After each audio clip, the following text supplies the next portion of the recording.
Here at Helmuth Ford, we are a small town dealership with no hassle and no pressure. Attention all veterans and guests. The Keokuk County Veterans Affairs Office invites you to join them for a luncheon on Monday, November 11th from 11:30 to 1:30 at the Keokuk County Expo in Sigourney. The Veterans Affairs Office provides assistance to veterans in need. If you have any questions, contact Michelle Herman, the Veterans Affairs Administrator in Keokuk County, at the courthouse in Sigourney, 641-622-2761. Santa! Ho, ho, ho! Steve! I am Steve. Stocking. Ooh. Details are coming soon! The KCED Tailgate $10,000 raffle is this Friday, November 8th at the Carl Craft Civic Center at 701 West 2nd Street in Hedrick. Tickets are $125, which includes 2 admissions. Dinner, drinks, dancing, and more. Doors open at 5:30, dinner at 6, drawing is at 7, entertainment at 8, and it's all over by 11 p.m. Plus, there's bus transportation from Sigourney to Hedrick. It's the KCED Tailgate $10,000 raffle this Friday in Hedrick.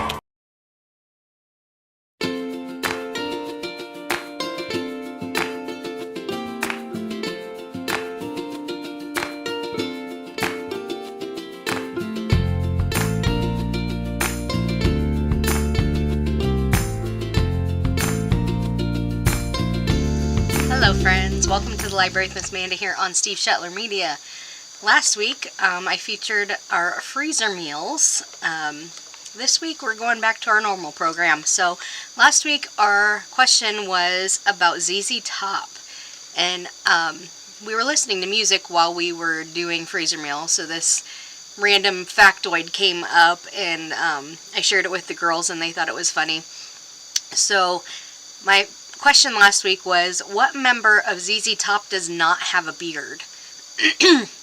So it's humorous because the only member of ZZ Top that does not have their famous, like, 2-foot long beard is the drummer.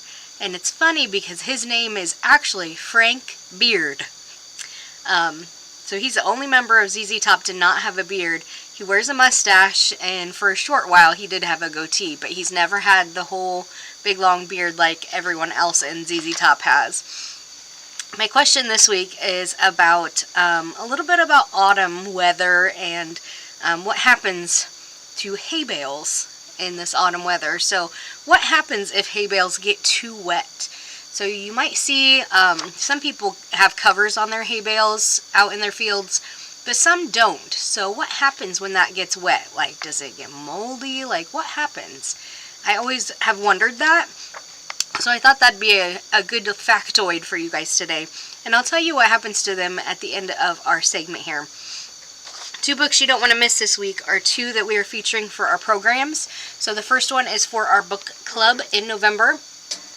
And it's The Chicken Sisters. Yes, silly kind of name, but this is by KJ Del Antonia. 3 generations, 2 chicken shacks, 1 recipe for disaster.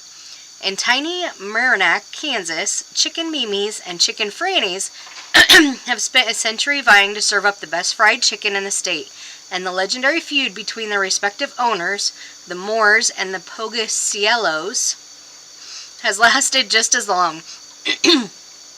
No one feels the impact more than 35-year-old widow Amanda Moore, who grew up working for her mom at Mimi's before scandalously marrying Frank Pogaciello and changing sides to work at Franny's. Tired of being caught in the middle, Amanda sends an SOS to Food Wars, the reality TV restaurant competition that promises $100,000 to the winner. But in doing so, she launches both families out of the frying pan and directly into the fire. The last thing Brooklyn-based organizational guru May Moore, Amanda's sister, wants is to go home to Kansas. But when her career implodes, helping the fading Mimis looks good on Food Wars because May's best chance to reclaim the limelight, even if doing so pits her against Amanda and Franny's.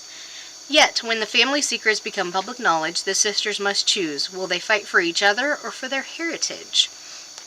So that's The Chicken Sisters. This is a Reese Witherspoon book club pick and will be the book club book for November.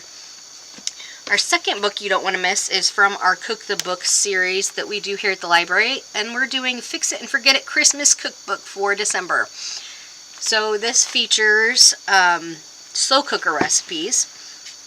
So some of the ones that have already been picked for our Cook the Book event in December that we will be tasting is spaghetti for a crowd, fudgy peanut butter cake, deluxe tapioca pudding, chocolate rice pudding, pork roast with applesauce, taco soup with corn, and easy meatballs for a group. So those are just some of the ones that are picked for our December Cook the Book.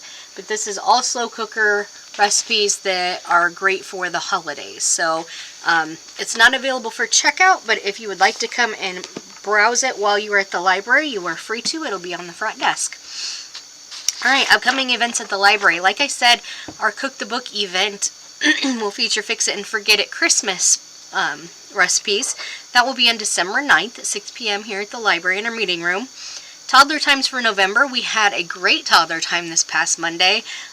Next Monday is Veterans Day, so Miss Amanda will be off. I will be doing some veterans things around town, so you may see me. The week after that, there's no toddler time, and then we will be back on November 25th.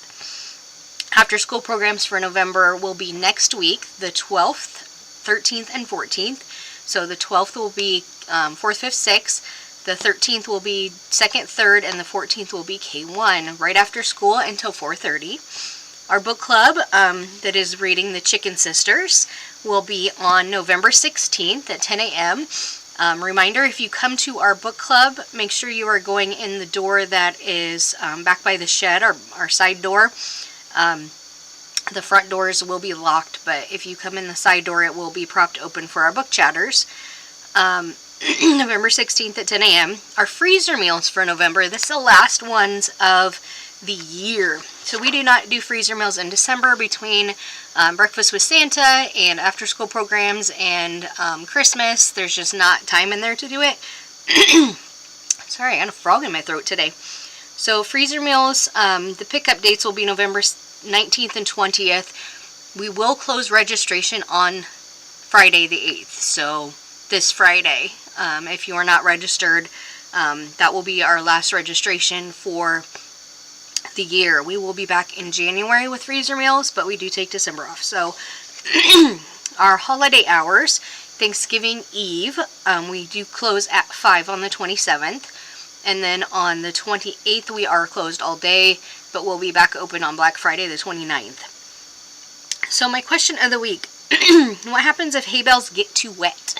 So like I said, I always figured, they'd be gross and moldy inside. But what really happens is if hay bales get too wet, they can spontaneously combust. They can burst into flame. This is due to a chemical reaction caused by bacteria breaking down the plant material within the bale, generating heat that can eventually reach a point where it ignites, causing a fire. Essentially, the moisture creates an ideal environment for microbial activity, which releases heat as a byproduct, leading to potential combustion if the temperature rises high enough. So if you see hay bales out and they are getting soaking wet, hopefully you do not have to witness them spontaneously combusting. But that's all I have for you guys this week. Hopefully you're having a great November so far, and we will catch you next time. Bye.